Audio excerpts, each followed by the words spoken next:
Hi. Hello. నేను doctor K V Kishore Babu, senior consultant rheumatologist, Sanvi hospital, Nellore. ఈరోజు మనం చికెన్ గున్యా ఆర్థరైటిస్ గురించి తెలుసుకుందాం. ఇది వైరస్ వల్ల వచ్చే దీర్ఘకాలంగా ఉండే కీళ్ళ నొప్పుల వ్యాధి.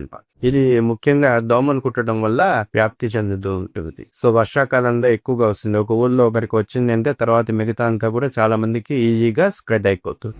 సో ఈ వ్యాధి వచ్చేసి ముఖ్యంగా ఫస్ట్ జ్వరంతో మొదలవుతుంది.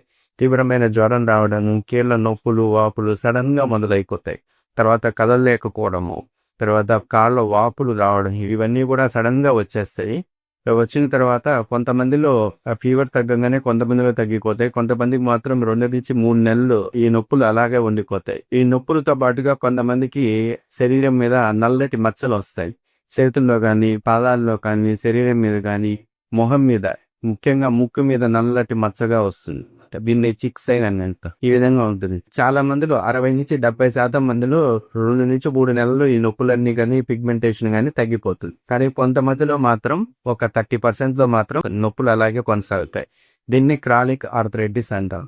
సో ఇది కీలవాతంగా మారిపోతున్నాను. సో దీన్ని మాత్రం ఇలా 3 నెలలు దాటి అత్యంత నొప్పులుగా ఉన్నాయంటే దీర్ఘకాలంగా మందులు వాడాల్సి వస్తుంది. చికెన్ గున్యా గురించి అవగాహన కొరకు, సలహాలు సూచన కొరకు రుమటాలజిస్ట్ ని సంప్రదించండి.